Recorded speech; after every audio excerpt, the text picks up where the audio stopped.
అన్నదాన ప్రభువే అంటే నేను 42 రోజులు దీక్ష చేశానండి, ఇంకో స్వామి నన్ను భోజనానికి పిలిచాడండి, అందులో వాళ్ళ ఇంట్లో భోజనం చేయడం అంటే అయ్యప్ప స్వామి నాకు అన్నం పెట్టించడం అండి అన్నాం అనుకో, నీకేమీ అర్థం కాలేదని గుర్తు. నేను కాదండి, చూశారు ఆ ఈగ చిన్న నాలుకతో ఇలా ఇలా తింటుంది, దానికో కడుపు దానికి తినడానికి అమరికిచ్చాడే వాడు అన్నదాన ప్రభు. వాడు అలా పెడుతున్నాడు. ఆ పెట్టడానికి అంతు లేదండి. పువ్వులో తేనె పెట్టి ఆ తేనె సీతాకోక చిలక్కి పెట్టాడు. నేను తినగా మిగిలినటువంటి మిరపకాయ విసిరితే కాకికి పెట్టాడు. నాకు కారాన్ని ఆహారంలోకి వచ్చేటట్టు చేసి మిగిలిపోయిన మిరపకాయని కాకి తినేటట్టు చేశాడు. ఆ కాకి కడుపు నింపాడు. ఓ చచ్చిపోయినటువంటి కుక్క శరీరం అక్కడ పడిపోయి ఉంటే అక్కడికి వచ్చి ఓ కాకి పుడుచుకు తింటోంది. చనిపోయిన కుక్క శరీరాన్ని తిరిగి కడుపు నింపుకునేటట్టుగా కాకి ఇచ్చాడు. ఓ తోటకూర కాడ పులుసు చేసుకుని తిని కడుపు నింపుకునేటట్టు నాకిచ్చాడు. ఓ యాపిల్ పండు నాకిచ్చాడు. ఇలా సమస్త భూతకోటికి, సమస్త చరాచర ప్రపంచానికి అన్నం తిన్నానన్న తృప్తి అంటూ ఉంటే ఆయన అనుగ్రహమే. ఆయన అనుగ్రహం చేతనే ఈ ప్రాణులన్నీ తింటున్నాయి. తినబడుతున్న ప్రతిదీ ఆయన సృష్టించి ఇచ్చినదే. ఆయన కన్న తల్లి దయ ఇది అని నువ్వు అనుకున్న నాడు, ఆ భావన కలిగిన నాడు నువ్వు తింటే అన్నదాన ప్రభువు కాడు, ఏది తింటున్నా ఆయన పెట్టిందే అన్న భావన నీకు రావడం, ఆయన అన్నదాన ప్రభువు అని నువ్వు అంగీకరించడం. అది నీకు కలగలేదనుకో, నీలో ఏదో దోషం ఉందని గుర్తు. ఇంకా నీకు అసలు సరిగ్గా అది అర్థం కాలేదు, అసలు అయ్యప్ప స్వామి అర్థం కాలేదు. అందుకే అయ్యప్ప స్వామి యొక్క ఆరాధన ఒక్కటే గురుముఖత ఉంటుంది. ఎందుకో తెలుసా అండి, పట్టుకోవడం కష్టం. అసలు ఎక్కడ వచ్చేస్తుందంటే, నేను మీకు ఇందాక చెప్పాగా రామరాయల వారికి సంబంధించినటువంటి విశేషం. లక్ష్మీదేవి ఏమవుతుంది అని అడిగాను అనుకోండి, ఏం చెప్తారు మీరు? శివకేశవులకి పిల్లాడు ఎలా పుడతాడండి మగవాళ్ళకే అని అడిగాను అనుకోండి, ఏం చేస్తారు మీరు? ఏం చెప్తారు? ఆగిపోతుంది, మీరేం చెప్పలేరు. ఇంకా ఉపాసన ఏంటి? అసలు ఆ స్వరూపం మీకేం అర్థం కానప్పుడు మీరు ఏమైనా ఉపాసన చేస్తారు? మీ మనసు అక్కడ ఎలా నిలబడుతుంది? ఇది ఎలా ఉంటుందండి? మగవాళ్ళిద్దరికి పిల్లాడు ఎలా పుట్టాడండి అని మీకు అనుమానం వచ్చింది అనుకోండి, ఇంకా భక్తి ఏమిటండి? ఎలా నిలబడతారు మీరు? అక్కడ నిలబడలేరు. అలా నిలబడాలంటే దాన్ని సమర్థతతో చెప్పగలిగినటువంటి గురువు గారితో ప్రారంభం ఆ వైభవం. అందుకే దీక్ష. దీక్ష అంటే ఆ కాలమునందు మీరు తెలుసుకోవడం తెలుసుకోవడం తెలుసుకోవడం తెలుసుకోవడం. దాహం వేసింది, ఎంత దాహం వేసింది అని నేను అడిగాను అనుకోండి, మీకెంత దాహం వేస్తోంది అని అడిగాను అనుకోండి, నీ మోహం ఎంత దాహం వేస్తుందండి, దాహానికి కొలత ఉంటుందని నీళ్ళు అంటాడు. ఇప్పుడు మీ దాహం తీరిపోయింది అనుకోండి, నేను నీకోసమే తెచ్చాను బిందె నీళ్లు తాగన్నాను అనుకోండి, నీకే బుర్ర ఉందా లేదా నాకెందుకంటారు. అవునా కదా? మీ దాహం తీరే వరకు గుటకలు వేస్తూ ఉంటారు. మీ దాహం తీరిపోయింది, ఇక ఒక్క గుటకేరు మీరు, అమ్మయ్యా చాలని గ్లాసులో నీళ్లు మిగిలినా అక్కడ పెట్టేస్తారు. అవునా కదా?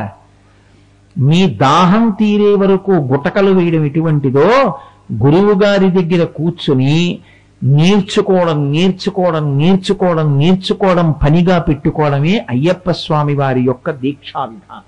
అందుకే దీక్ష యందు గురువు శిష్యుడు విడివడి ఉండే అవకాశం ఉండదు. గురువుతో కలిసి ఉంటాడు. ఉంటే ఏమవుతుంది? గురువుగారు సంధ్యావందనం చేసుకుంటారు, శిష్యులతో చేయిస్తారు. అందుకే సంధ్యావందనం రానివాడు కూడా అయ్యప్ప స్వామి వారి దీక్షలో గురువు గారి దగ్గర దీక్ష తీసుకుంటే వెంటనే సంధ్యావందనం చేస్తాడు. ఎందుకు చేస్తాడో తెలుసా అండి? సంధ్యావందనం చేయకపోతే మీరు దీక్షలా ఇస్తారు. కాబట్టి మీరు ఏం చేయాలి? మీరు సంధ్యావందనం ముందు నేర్పాలి. ఒరే నాయన ముందు సంధ్యావందనం ఇలా చేయరా అని చెప్పి మీరు దీక్ష ఇవ్వాలి. అసలు మీకు ఇప్పుడు మొట్టమొదటి నుంచి వచ్చిందా లేదా సంధ్యావందనం చేసే అధికారం లేదు ఒక ఆయనకి. సంధ్యావందనం కాకపోతే ఏం చెయ్యాలో నేర్పుతారు. ఇప్పుడు గురువు గారు ఏమంటారంటే, ఒరే నాన్న స్నానం చెయ్యాలి మనం ఒక రోజున కార్తీక మాసం రండి. ఎప్పుడు చెయ్యాలి? గురువు గారు చెప్తారు. ప్రాతకాలంలో ఏ సమయంలో వెళ్ళాలో చెప్తారు. స్నానం చేయడం అంటే వెళ్ళి ములగడం కాదు. ఒక నదీ స్నానం చెయ్యడము అంటే స్నానం చేసేటప్పుడు నది ఒడ్డున ఉన్న మృత్తికని తీసి ఒక మంత్రంతో నదిలోకి విసరాలి. లేకపోతే మీరు చేసినటువంటి స్నాన ఫలితాన్ని బ్రహ్మగారి చేత సృష్టింపబడిన ఒక కృచ్చి తినేస్తుంది వెంటనే. నదీ స్నాన ఫలితం మీకు ఉండదు, ఎందుకంటే దానికి ఆకలి. అది అడిగింది బ్రహ్మగారిని.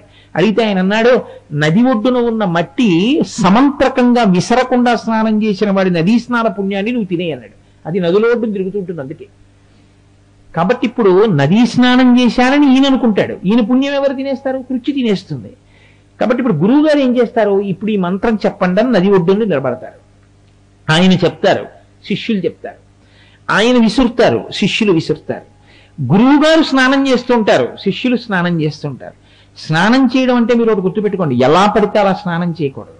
ఒక నెలలో ఎప్పుడూ అసలు నదిలోకి మునిగి స్నానం చేయకూడదు. శ్రావణ మాసంలో ఎప్పుడూ నదీ స్నానం చేయకూడదు. నదీ స్నానం పరిహరింపబడింది. ఎట్టి పరిస్థితుల్లో శ్రావణ మాసంలో నదీ స్నానం చేసిన వాడి ఖాతాలో మహాపాపం వేస్తారు, విడిచిపెట్టేయాలి. ఇతర నెలల్లో స్నానం చేయొచ్చు. స్నానం చేసేటప్పుడు పురుషుడైతే ఓలా చేయాలి, స్త్రీ అయితే ఓలా చేయాలి. ఇది ఎవరు చెప్పాలి? గురువు గారు చెప్పాలి. కాబట్టి ఇప్పుడు గురువు గారు ప్రవాహానికి ఇలా నిలబడి స్నానం చెయ్యి అని చెప్తారు. ఆయన చేస్తారు, వీడు చేస్తారు. దీక్షలో ఉన్నాం కాబట్టి ఒళ్ళు ఇలా తుడుచుకోవాలి, వస్త్రం ఇలా కట్టుకోవాలి, గురువు గారు చెప్తారు, మీరు కట్టుకుంటారు. దీక్షలో ఉన్నటువంటి వాడు అంచులేని బట్ట కట్టకూడదు, అంచున్న బట్ట కట్టాలి. ఈశ్వర ఆలయంలోకి వెళ్ళేటప్పుడు లుంగీలా కట్టుకుని వెళ్ళకూడదు, గోచి పేసి కుర్చీళ్లు పోసి కట్టాలి, కట్టుకుని తీరాలి. అథవా రాకపోతేనే లుంగీ కట్టంతే. లుంగీ కట్టన్నది వైదికం కాదు. కాబట్టి నీకు రాదు, గురువుగారు నేర్పాలంతే, ఇచ్చినందుకు దీక్ష. మరి దీక్ష ఎందుకు ఇచ్చేవాళ్ళంటప్పుడు? కాబట్టి ఇప్పుడు ఒరే నాయనా పంచెని ఇలా కట్టాలరా, పంచకట్టు అంటారు. పంచకట్టు అంటే 5 చోట్లే నలగాలి పంచె. పంచె విప్పి విడిచిపెట్టారనుకోండి, 5 చోట్ల ఎక్కడ నలిగిందో మీరు చూస్తే 5 చోట్లే నలుగుతుంది. అంచుది ఇటు తిప్పకూడదు, అటు తిప్పకూడదు, అలాగే కట్టాలి. పంచ కట్టంటే 5 చోట్ల కానది నొక్కితే 5 ఇంద్రియముల మీద శక్తి వస్తుంది. కాబట్టి పంచకట్టు ఏం అనవసరంగా పెట్టారనుకుంటున్నారా? ఉపనయనంలో ఎందుకు కడతారు మేఖల? ఎందుకు ఇస్తారు దండం, మోదుక కొమ్మ? ప్రతి దానికి అన్వయం ఉంటుంది. నువ్వుల నుండి దీపం ఎందుకు పెట్టిస్తారు కార్తీక మాసంలో? దానికి ఒక పెద్ద ప్రయోజనం ఉంటుంది. సైన్స్ హ్యాస్ అగ్రీడ్ ఇట్, ఒప్పుకుంది, నిజమే, వాళ్ళు చెప్తున్నది యథార్థం, ఋషులు చెప్పింది అని. కాబట్టి ఇప్పుడు గురువు గారు నేర్పుతారు. మీరు 41 రోజులు దీక్ష పూర్తి చేశారు. ఇప్పుడు మీకు ఏమైందంటే తండ్రి పిల్లాడికి నేర్పినట్టు గురువు గారితో కలిసి తిరగడం వల్ల పంచ కట్టుకోవడం దగ్గర నుంచి మీరు ఇరుముడి కట్టుకుని వెళ్ళడం వరకు గురువు గారిదే ఆరాధన. మీరు వెళ్ళడానికి వీల్లేదు శబరిమలై. మీ దీక్ష పూర్తవ్వాలంటే గురువు గారు అనుమతించాలి. అనుమతించేటప్పుడు ఆయన ఇరుముడి కడతాడు. ఇరుముడి అంటే ఇరు అంటే 2, ముడి అంటే రెండిటిని ముడేయడం. ఏ రెండిటిని ముడేస్తాడు?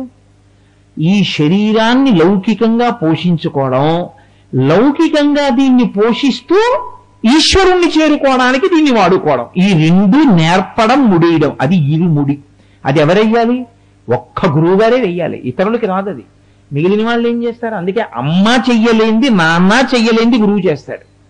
అందుకే తల్లిదండ్రుల కన్నా గురువే గొప్పవాడు. తల్లి అన్నం పెడుతుంది, శరీరాన్ని పోషిస్తుంది, మళ్ళీ పుడుతుంది శరీరం. తండ్రి శరీరం ఇచ్చాడు, ఐశ్వర్యం ఇచ్చాడు, మళ్ళీ పుడుతుంది శరీరం. మళ్ళీ పుట్టవలసిన అవసరం లేని జ్ఞానం ఎవరిస్తారు? గురువుగారు ఇస్తారు. ఇది ఇవ్వడం ఇరుముడి, రెండిటిని ముడేస్తాడు. ఒక పక్కనంతా యాత్రకెళ్లేంత వరకు ఈ శరీరం పోషింపబడడానికి కావలసిన పదార్థం ఇస్తాడు. అందులో ఏదో చింతపండు, మిరపకాయలు, పప్పు, ఉప్పు, బియ్యం వేస్తారు. రుచికి తినద్దని చెప్తారు. వండుకో, ఇంత పులుసు, ఇంత అన్నం, ఓ నది ఒడ్డున కూర్చో, నివేదన చెయ్యి, ఆ పదార్థాన్ని కలుపుకొని మౌనంగా తిను. మళ్ళీ ఆ ఇరుముడి తల మీద పెట్టుకుని మళ్ళీ స్వామియే అయ్యప్పో అంటూ చంద్రశేఖర పరమాచార్య మేనా విడుతుంటే అమ్మ కామాక్షి, అమ్మ కామాక్షి అంటూనే అడుగులేసేవారు. అలా స్వామియే అయ్యప్పో, అయ్యప్పో స్వామియే, ఎటు తిప్పండి ఆయన యొక్క కింకరుణ్ణి అంటూ పెడతారు. అప్పుడు ఏమవుతుంది? దీనికి చేరుతారు ఆఖరణ. ఇదే బాల్యాదిష్యపి జగ్రదాదిషు తథా సర్వాస్వస్థాస్యపి వ్యావృత్తా స్వనువర్తమానమిహిమిత్యం తస్ఫురంతం సదా స్వాత్మానం ప్రకటీకరోతి భజతాం యో ముద్రయా భద్రయా తస్మై శ్రీ గురుమూర్తయే నమయిదం శ్రీ దక్షిణామూర్తయే. అందుకే దేవతల తల మీద కాలు పెట్టగలిగిన శక్తి వచ్చిందన్నారు. గురు సంపర్కం వచ్చింది కాబట్టి ఆయన పూర్ణా పుష్కళ సమేతుడు కనుక 18 మెట్లకి పైన ఆయన కూర్చున్నాడు. 18గా పడుకున్న వాళ్ళు ఎవరో తెలుసా అండి? సిద్ధులు. 18గా పడుకున్నవి గొప్ప గొప్ప దేవతా స్వరూపాలు. ఇప్పుడు ఆ దేవతల మీద మీరు కాలు పెట్టడానికి అధికారం ఇస్తారు. గురువు గారితో కలిసి ఉన్నారు కాబట్టి, దాహం తీరడానికి గుటకలు వేసినట్టు పుచ్చుకున్నారు కనుక అనుగ్రహిస్తారు. మా మీద కాలు పెట్టి పైకెళ్ళు అని. ఇప్పుడు ఈ 18 దాటి ఈశ్వరుణ్ణి దర్శనం చేస్తారు. అది ఆద్యంతము గురువైభవంతో కూడుకుని ఉంటుంది. అందుకే దీక్షితుణ్ణి చేయడము అంటే తండ్రి వెంట పిల్లలు వెళ్ళినట్టు. తండ్రి వెంట పిల్లలు చూడండి, చిన్నతనంలో నాన్నగారు ఎట్టెడుతున్నారో అటు పరిగెత్తుకు వెళ్ళిపోతుంటారు అంతే. ఇటు చూస్తుంటారు అటు చూస్తుంటారు, కానీ నాన్నగారి వేలు విడిచిపెట్టరు. ఒకవేళ వేలు విడిచిపెట్టినా తండ్రి వాడు చేయబట్టుకుంటాడు. మీరు గమనించండి జాగ్రత్తగాను. ఎక్కువ జనం లేకపోతే చిటికిది వేలు ఇచ్చి తండ్రి పట్టుకోమంటాడు. ఎక్కువ జనం ఉన్నారనుకోండి, నువ్వు నా వేలు పట్టుకోవడం కాదు, నేను నీ చెయ్యి ఎట్టుకుంటానంటాడు. ఎందుకని వాడు వేలు వదిలిస్తే అందుకని తను పట్టుకుంటాడు చెయ్యి. ఎప్పుడు తనని పట్టుకోవాలో ఎప్పుడు తాను పట్టుకోవాలో తెలుసున్నవాడు గురువు. ఇది గురువు యొక్క ప్రజ్ఞ. అలా పట్టుకుంటాడు. ఆయనతో పట్టుకోవడం వచ్చిందనుకోండి, నిజంగా అయ్యప్ప స్వామి యొక్క దీక్షా విధానం స్కాందం ఎలా చెప్పిందో అలా మీరు గురువు గారి యొక్క సాహచర్యంలో 42 రోజులు మండలం పాటు దీక్ష చేస్తే నీ జీవిత విధానం మారిపోతుందంతే. అంత గొప్పగా ఉంటుంది. 1 గంటలో ఎంత మార్పు వచ్చేస్తుందో గురువుగారితో తిరగడంలో. గురువు గారితో కలిసి చక్కగా భోజనం ఎలా చెయ్యాలి, పలహారం ఎలా చెయ్యాలి, పరిశీచనం ఎలా చెయ్యాలి, ఈశ్వరార్పణ ఎలా చెయ్యాలి, ఎలా భూషయనం చెయ్యాలి, ఏం చదివి పడుకోవాలి, ఏం చదివి లేవాలి, ప్రతి క్షణం బోధ జరుగుతూనే ఉంటుంది గురువుగారితో. అంతేకాని గురువుగారు ఓ చోట తాను ఓ చోట ఉండదు అయ్యప్ప స్వామి పూజా విధానంలో. మీకు మంత్రోపదేశం అయితే ఒకసారి ఉపదేశం చేసి విడిచిపెడితే మీరు మంత్రానికి అక్షరాలు చేసుకోవాలి, లేకపోతే మీరు రుణపడిపోతారు. అయ్యప్ప స్వామి విధానంలో అలా కాదు. గురువు మీకు దీక్షను ఇచ్చాడంటే పట్టుకుంటాడు. గురువు గారు కూడా మిమ్మల్ని పట్టుకుని మీ వెంట తిప్పుకుంటాడు, తిప్పుకుని మిమ్మల్ని ఉద్ధరిస్తాడు. మీకు దర్శనం అయ్యేంత వరకు, ఇరుముడి కట్టి పంపేంత వరకు ఆయనే బాధ్యత.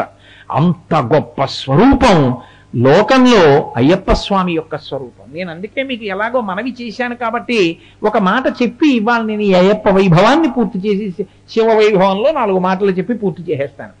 ఎంచేతనంటే ఇది పూర్తయ్యేదా? అయ్యప్ప స్వామి వైభవము అని ఉపన్యాసం చెప్పాలనుకోండి, కొన్ని నెలల పర్యంతం ఉపన్యాసం చెప్పినా అదేం పూర్తవదు. అంత గొప్ప స్వరూపం. ఆ స్వరూపం స్కాంద పురాణంలో ఎంత గొప్పగా మాట్లాడారో ఆ స్వామి గురించి. శివ కుటుంబంలో 3వ కొడుగ్గా ఆయన పూజలు అందుకున్నాడు మహానుభావుడు, అందుకుంటున్నాడు ఇప్పటికీ. సరే, నేను మీతో మాట మనవి చేశాను, దాన్ని పూర్తి చేసి నేను ఇది చేస్తాను. ఎందుకంటే నేను వేసిన అనుమానం రేపు మిమ్మల్ని ఇబ్బంది పెట్టేది కాకూడదు. నేను దాన్ని వదిలిపెట్టి వెళ్ళిపోయాను అనుకోండి, వీడి అసాధ్యం కూలిపోను, ఆ మాట అన్నాడు కానీ చెప్పకుండా వెళ్ళిపోయాడంటారు మీరు. ఎదురుగుండా ఉన్నది అయ్యప్ప స్వామి దేవాలయం. నేను మీతో ఏం మనవి చేశాను, 2 మగవాళ్ళకి కొడుకు ఎలా పుడతాడు అన్నది తెలియనప్పుడు మీరు అసలు అక్కడ ఎలా నిలబడతారు అని అడిగాను. అనుమానంతో మీరు ఎలా నిలబడతారండి? సంశయాత్మ వినశ్యతి. సంశయం ఉన్న చోట నాశనమే తప్ప సంశయం ఉన్న చోట ధృతి కలగదు, పట్టుదల నిలబడదు. సంశయం పోవాలి. 2కి ఎలా పుట్టాడు మగవాళ్ళకి అన్నది మీకు తేలాలి. తేలితేనే మీరు నమ్ముతారు.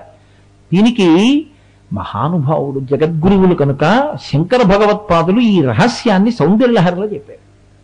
అందులో ఆయన అన్నారు, హరిస్వామారాధ్య ప్రణత జన సౌభాగ్య జననీం పురాణారీ భూత్వా పురరతిమపి క్షోభమనయత్ స్మరోపిత్వా నత్వా రతినయనలేహ్యేన వపుషా మునీనామప్యంతః ప్రభవతి మోహాయ మహతాం అన్నారు. అమ్మా, ఎంత గొప్ప శక్తి ఉన్నదానివమ్మా. ఈ శ్లోకాన్ని మీరు కాని పట్టుకోగలిగితే అసలు అయ్యప్ప వైభవం ఏమిటో మీకు అర్థమవుతుంది. అందుకని ఆయన ఆర్యన్ అయ్యాడు.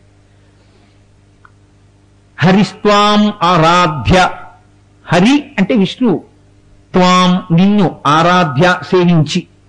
విష్ణువు అమ్మవారిని సేవించారు. ఎక్కడ సేవించారు? ఈ రహస్యం మళ్ళీ శ్రీ సూక్తంలోకి ఎడుతుంది. తాం పద్మినీం శరణమహం ప్రపద్యే అలక్ష్మీర్మేనస్యతాం త్వాం వృణే అని. ఈం బీజాక్షరం. అమ్మవారిని ఉపాసించవలసిన అవసరం విష్ణువుకి ఎందుకు వచ్చింది? విష్ణువే అమ్మవారని చెప్పాగా. పుంస్వరూపంతో ఉండి చెయ్యలేని పని స్త్రీ స్వరూపంతో సాధించగలిగింది ఒకటి లోకంలో ఏర్పడింది. ఏమిటా పని? దేవతలకి దానవులకి అమృతం పంచిపెట్టాలి. రాక్షసులకు అమృతం ఇస్తే లోకాన్ని బాధపెడతారు. నేను మీతో మనవి చేశా, విష్ణువు యొక్క లక్షణం రక్షణే అని. కాబట్టి ఇప్పుడు రక్షణ అంటే ఎవరికి అమృతం దక్కకూడదో వాళ్ళకి దక్కకుండా చెయ్యాలి. రాక్షసులకి దక్కకూడదు, దేవతలకి దక్కాలి. అందులో ఆయన స్వార్థం లేదు. దేవతలు బలపడితే మీరు బలపడతారు. దేవతలు మంచివాళ్ళు, మంచివాళ్ళు ఎక్కువ మంది అయితే మీరు సంతోషిస్తారు. చెడ్డవాళ్ళు ఎక్కువైపోతే లోకం పాడైపోతుంది. మీకు బాధాకరం కదా అది. అందుకని రాక్షసులకు ఇవ్వకూడదు, దేవతలకు ఇవ్వాలి. దేవతలకు ఇవ్వాలి అంటే రాక్షసులకి ఇవ్వకుండా ఉండాలి అంటే దేవతలకి పోస్తున్నాడు, మనకి పొయ్యట్లేదన్న విషయాన్ని వాళ్ళు గ్రహించకుండా చెయ్యగలిగినంత ప్రజ్ఞతో కూడిన ఒక రూపం కావాలి. రాక్షసుల లక్షణం ఏమిటి? దుష్ట లక్షణం. ఏమిటా లక్షణం? అందమైన ఆడది కనబడితే మనకు అమృతం పోయట్లేదురా అని చూడరు వాళ్ళు. పోసేస్తే తాగి లేచిపోవాలేమో, తర్వాత పోసేంత వరకు కూర్చుని ఆవిడని అలా చూస్తుందాం అంటారు. అది వాళ్ళ దుష్ట లక్షణం. అది మోహిని అవతారంలో ఉన్న గొప్పతనం అది. కాబట్టి ఇప్పుడు ఆయన ఎంత సౌందర్యంతో రావాలంటే, లోకంలో సౌందర్యం అందం అంటే ఒక్కరికే ఉంది అందం. అంత గొప్ప అందం నా తల్లి పార్వతీదేవిది ఒక్కటిదే. ఇప్పుడు అంత అందం తాను పొందితే ఆడదానిగా రాక్షసుల్ని ఏమార్చగలడు, దేవతలకి పొయ్యగలడు. కాబట్టి హరిస్త్వాం ఆరాధ్య ప్రణత జన సౌభాగ్య జననీ. ఈ శంకరులు కూడా రహస్యంగా బీజాక్షరాన్ని నిక్షేపించారు. అమ్మా, ఎవరు నీ దగ్గర వంగి నమస్కరించి ప్రార్థన చేశారో వాళ్ళకి సౌభాగ్యము కోరిక తీర్చే తల్లి. హరి విష్ణువు నిన్ను ప్రార్థించాడు ఏమని? నీ అందం ఇమ్మని. కాబట్టి అమ్మవారు ఏం చేసింది? తన అందం ఏదో అదే విష్ణువుకి ఇచ్చింది. ఇప్పుడు విష్ణువు ఏమయ్యారు? మోహిని అయ్యారు. పురుషుడు స్త్రీగా మారిపోయాడు. గొప్ప అందగత్తె. ఎవరిది అందం? పార్వతీదేవిది. మీరు బాగా గుర్తుపెట్టుకోవాలి ఈ విషయాన్ని. ఇప్పుడు పార్వతీదేవి యొక్క అందచందాలు విష్ణువుకి వచ్చాయి. ఇప్పుడు ఆ అందచందాలతో ఆయన దేవతలకి పోస్తున్నాడు. మా అమ్మ జగన్మాత పార్వతీదేవి రూపంలో విష్ణువు మాకు పోస్తున్నారని వాళ్ళు పరమభక్తితో తాగుతున్నారు. ఒరే అమ్మ మనకి పోయట్లేదురా అని వాళ్ళు అంటలేదు. ఇంకా కాసేపు పోయకుండా ఉంటే బాగుండు, ఆవిడని అలా చూస్తుందామని వాళ్ళు అనుకుంటున్నారు. అందుకని వాళ్ళ వంక నవ్వాడు, వీళ్ళకి అమృతం పోశాడు. ఇది అక్కడ వరకు వినండి చాలు. క్షీరసాగర మథనం చెప్పడం, ఇప్పుడు అమృతోత్పాదనం, అమృతం పంచడం, భాగవతం నా సబ్జెక్ట్ కాదుగా, అయ్యప్ప స్వామి నా సబ్జెక్ట్. అందుకని అక్కడ వరకే మాట్లాడతాను. కాబట్టి ఇప్పుడు అమృతం దేవతలకు ఇస్తున్నాడు, రాక్షసుల్ని మోహ పెడుతున్నాడు. అయిపోయింది. రాక్షసులకు అమృతం దక్కలేదు, దేవతలకు అమృతం దక్కింది. వాళ్ళు ఉరే మోహిని అదృశ్యం అయిపోయింది. ఉరే మనకు అమృతం దక్కలేదురా, విష్ణువే మాయ చేశాడు రా అనుకునే లోపల అమృతం అయిపోయింది.